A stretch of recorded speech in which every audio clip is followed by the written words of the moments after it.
Oke, selamat pagi anak-anak ibu semuanya.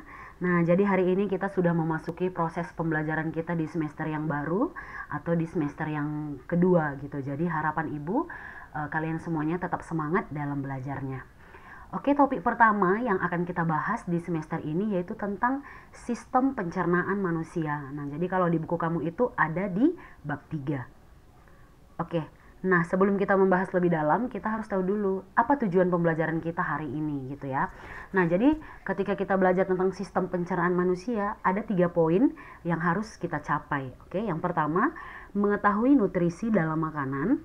Ya, yang kedua, menjelaskan proses sistem pencernaan manusia. Kemudian yang ketiga, mengetahui kelainan atau penyakit pada sistem pencernaan. Nah, namun hari ini kita hanya membahas tentang nutrisi atau zat yang ada dalam makanan. Oke? Nah, sebelum kita membahas tentang zat atau nutrisi dalam makanan, kita harus tahu dulu nih, apa itu sistem pencernaan. Nah, jadi kalau dikatakan sistem, itu berarti ada kerjasama gitu ya. Nah, jadi bisa kita buat artinya bahwasanya sistem pencernaan itu adalah serangkaian kerjasama antar organ yang memiliki fungsi untuk menerima makanan, mengubahnya menjadi energi, dan mengeluarkan sisa proses tersebut gitu. Nah, jadi kenapa dibilang serangkaian kerjasama antar organ gitu ya. Nah, nanti kalau kita membahas tentang proses pencernaan yang ada di dalam tubuh kita, nah dalam proses itu nanti akan melibatkan beberapa organ gitu. Contohnya dari mulut ya, masuk makanan itu ke kerongkongan, lambung, usus. Nah, itu semua organ-organnya saling bekerja sama untuk mencerna makanan kita. Makanya dibilang serangkaian kerjasama antar organ gitu. Oke. Nah, yang kedua kita bahas adalah fungsi makanan. Nah, kenapa kita membutuhkan makanan gitu ya? Yang pertama, sebagai sumber atau penghasil energi.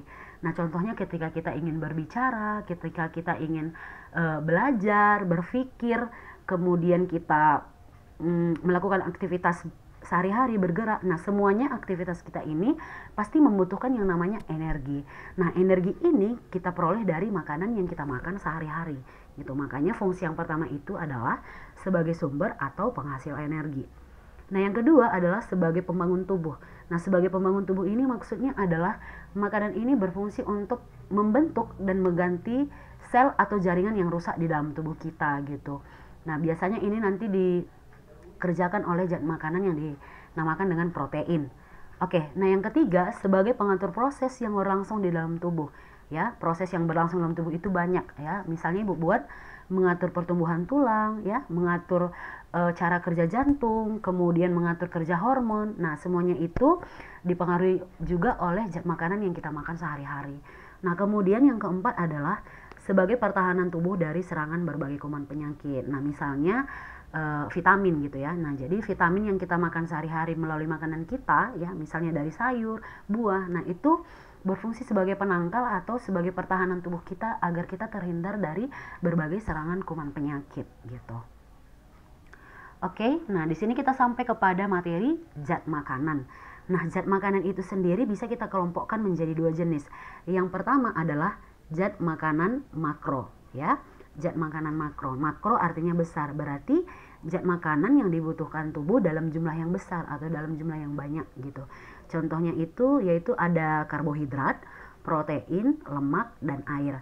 Nah, sedangkan kalau dia zat makanan mikro, mikro berarti kecil, berarti zat makanan yang dibutuhkan tubuh dalam jumlah yang kecil atau yang dibutuhkan tubuh dalam jumlah yang sedikit.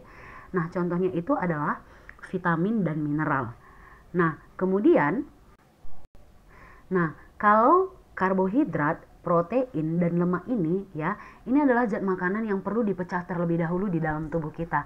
Artinya dia perlu dipecah, disederhanakan bentuknya menjadi lebih yang kecil gitu ya, supaya dia lebih mudah diserap oleh tubuh kita. Nah, mungkin nanti kita bahas di proses pencernaannya gitu. Nah, sedangkan kalau dia air, kalau dia vitamin, dan kalau dia mineral ya, itu adalah zat makanan yang bisa langsung diserap sama tubuh kita ya, bisa langsung diserap sama sel-sel yang ada dalam tubuh kita. Nah, sedangkan tadi kalau dia karbohidrat, protein, dan lemak, dia harus dicerna terlebih dahulu gitu, menjadi komponen-komponen yang lebih sederhana atau komponen yang lebih kecil sehingga dia bisa diserap sama tubuh kita gitu. Oke, kita lanjut. Nah, kita bahas satu-satu Oke, yang pertama kita bahas adalah karbohidrat. Nah, karbohidrat ini adalah berfungsi sebagai sumber energi utama bagi tubuh. Nah, jadi yang berperan sebagai sumber energi utama itu bagi tubuh kita adalah karbohidrat. Nah, di mana 1 gram karbohidrat ini menghasilkan 4,1 kilokalori. Nah, kilokalori ini merupakan satuan untuk menunjukkan energi.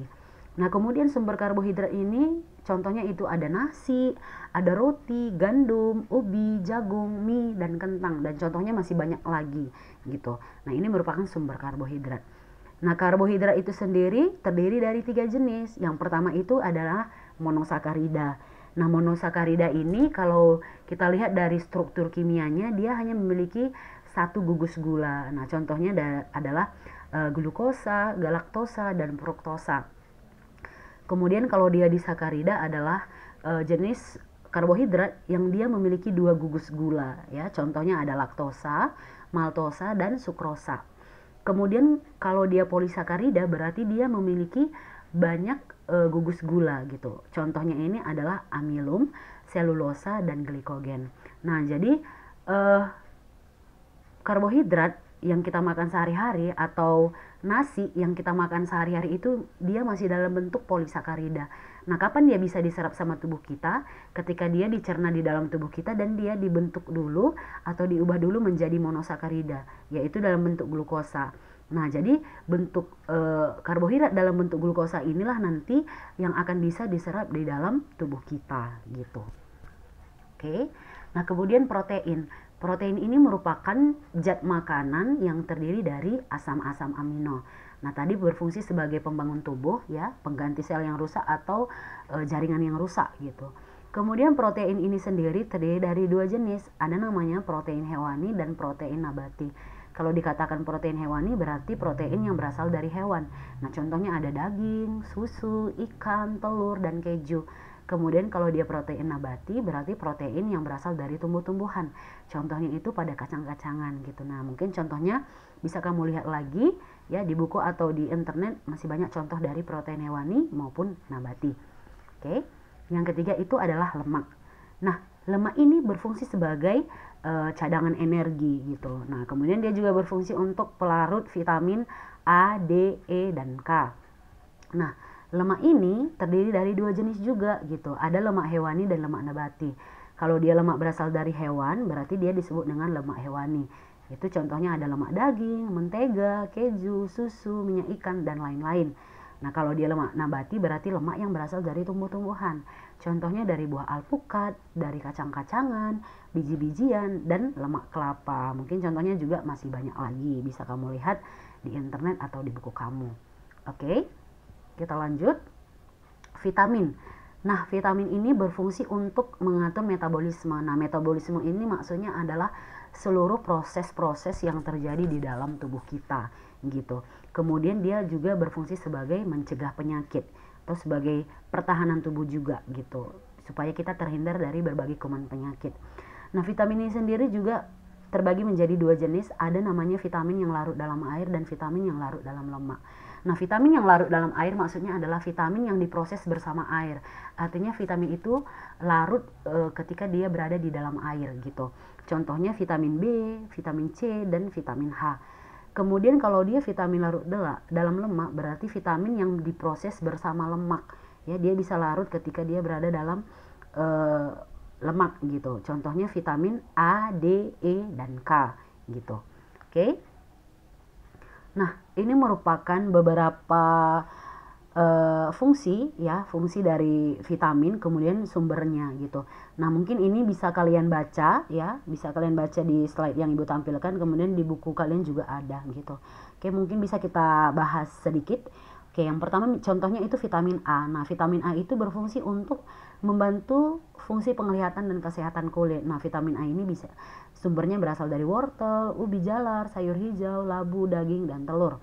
Kemudian misalnya vitamin D, dia berfungsi untuk pertumbuhan tulang dan gigi. Nah, biasanya ini sumbernya dari jamur, ikan, telur, dan susu. Kemudian kalau dia vitamin E untuk kesehatan kulit, nah biasanya dari biji-bijian, kacang-kacangan, dan sayuran. Kalau dia vitamin K, dia berfungsi untuk membantu pembentukan sel darah merah. Nah, biasanya dari sayuran hijau dan wortel. Nah, begitu juga nanti dari vitamin B ya. Vitamin B ini terbagi menjadi vitamin B1, B2, B3, B5, B6. Nah, sampai nanti sampai di vitamin C. Nah, ini bisa kalian baca sendiri di slide yang Ibu tampilkan ini. Oke, kita lanjut mineral. Nah, mineral juga adalah zat makanan yang dibutuhkan di dalam tubuh kita gitu. Nah, di slide ini juga bisa kalian baca ya satu persatu. Contohnya mineral itu kalsium. Nah, fungsi utama kalsium itu adalah pembentuk tulang dan gigi ya, berfungsi dalam otot dan syaraf kita, kemudian dalam pembekuan darah kita gitu. Nah, biasanya makanan yang mengandung kalsium itu adalah susu, ada yogurt, ada keju, tahu, sayur dan sayuran berdaun hijau, ya, kemudian salmon dan lain-lain gitu. Nah, begitu juga dengan fosfor ya. Nah, dia berfungsi untuk pembentukan tulang kita, mempertahankan keseimbangan asam basa, ya, sintesis materi gen dan transfer energi.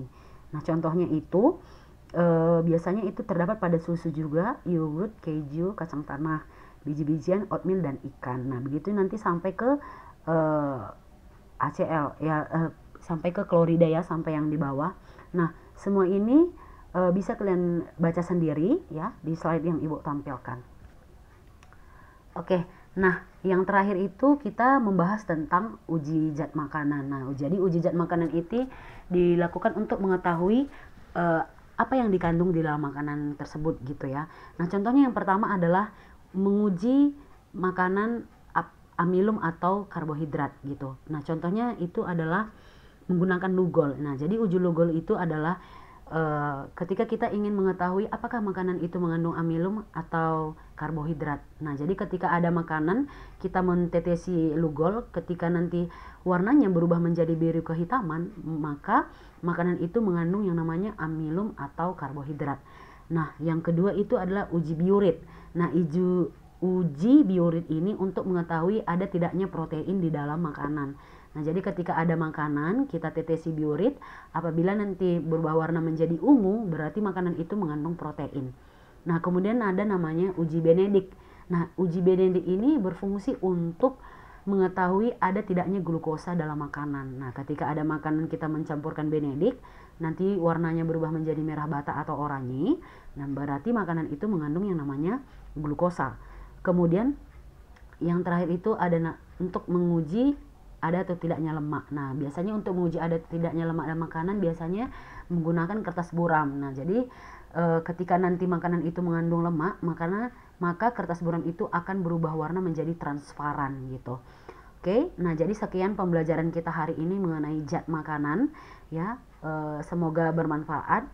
Nah, jadi untuk membahas proses sistem pencernaan manusia serta kelainan pada sistem pencernaan manusia itu nanti kita bahas di pertemuan selanjutnya. Jadi buat anak-anak ibu yang masih ada kurang paham atau kurang mengerti, bisa langsung tanya di Google Classroom kita. Sekian dan terima kasih.